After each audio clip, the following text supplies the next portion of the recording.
Okay, so trees, apple trees in particular, and my love of them.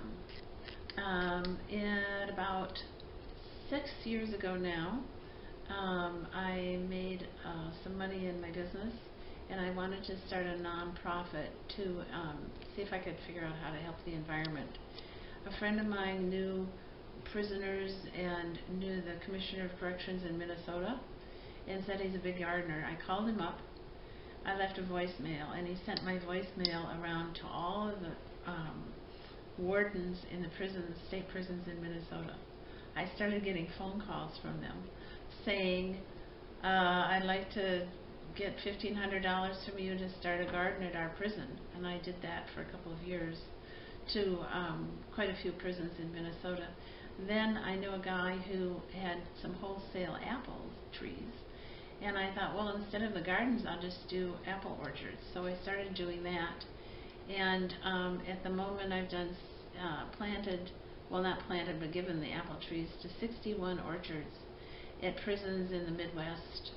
Did 10 of the 11 state prisons in Minnesota, one federal prison, and this year we ended up doing, 15 in Illinois, and so anyhow we've done 61, and now Arbor Day is interested. They got a phone call from the state of Colorado saying they wanted to do 19 prisons with orchards and trees, and the state legislature had put money in the budget for this kind of activity, what they call normalizing the look of the prisons. And so it's going to be Arbor Day, my own little group of people, and then my nonprofit, and then the state of Colorado, and after that I'm going to use that as a model to do other states where it's farther away and I won't be able to hand deliver like I've done most of the projects in the Midwest. So anyhow, that's how I got to doing apple orchards in prisons. At the same time, we got trees from the Department of Natural Resources in Minnesota and gave away 18,000 seedlings, which are little things, in Winona. So people just come and pick those up. But the trees at the prisons are like these great, glorious 5-6 foot tall trees. I'll show you some of the types of trees when we move out to my orchard. So anyhow, I did that, and I sort of fell in love with these varieties of apple trees. So this year, I refused to cancel my order of extra trees, and I started an orchard with a farmer here in northern Minnesota. And so with that, I also, because it was such a wet spring, it was difficult to get things planted. I sort of panicked, and I thought I better put some of these in the ground. So I now have 50 trees at my house, apple trees, and a couple hundred up at this farm. Well, in the town that I live in, Grand Marais, Minnesota, in northern Minnesota, there are quite a few orchards that were started by the University of Minnesota grant. This guy, Ray Block, planted, I think, 5 apple orchards around town to see if, in this cold weather in the winter, if you could raise Honeycrisp and the various other kind of apples that were all developed at the University of Minnesota by a guy named David Bedford. So anyhow, Ashland, Wisconsin has an apple festival, so why can't Grand Marais?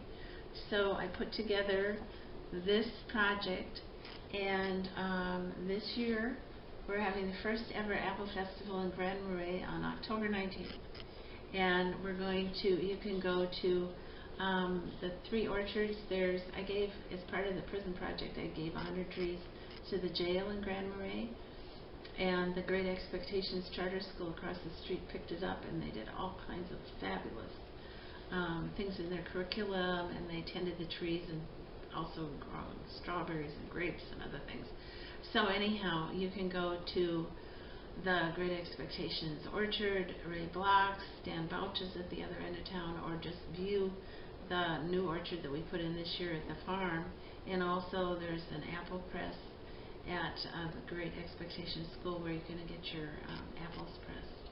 So anyhow, it's just to promote the idea of growing trees, and actually apple trees. And the reason is that if you plant apple trees or other trees that have fruits or a seed, they sequester a third more CO2 than any other kind of tree except for evergreen trees.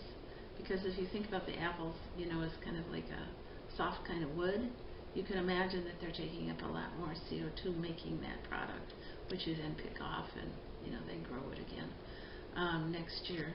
The other thing about planting trees that I have not gotten around to but that I'm interested in is having a tax write-off for planting trees. Because, you know, if you put in a solar collector, you get a tax write-off, and that's good. You save on electricity and everything. But the only thing in the environment that I know of that takes up CO2 and gives you oxygen back are trees and plant material in general. So I would like to have a tax write-off at the state level and at the federal level, so that people are encouraged to plant trees. There was just an article that came out, I think it was from the UN, I'm not sure, but anyhow it showed that the real solution to global warming is planting trees, and they said you should do it in underutilized lands in North America, Canada, Russia, China, and Australia. And so I'm thinking, if I already have some emails out to people in Canada to see if we can extend the prison project to Canada and use, you know, plant some things in underutilized lands up there too.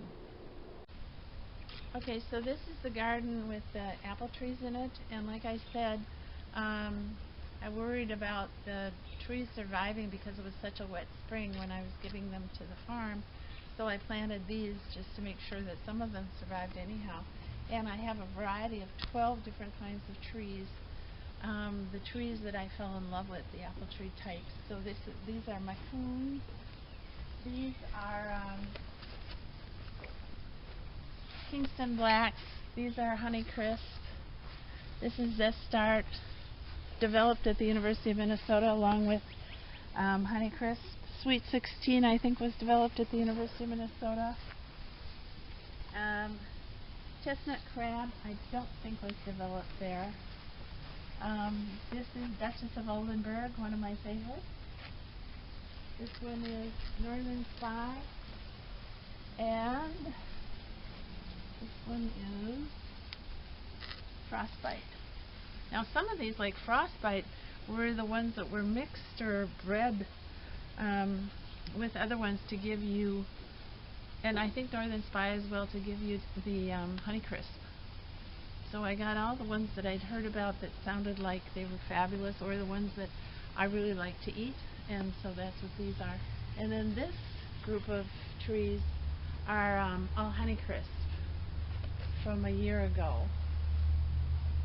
And these ones represent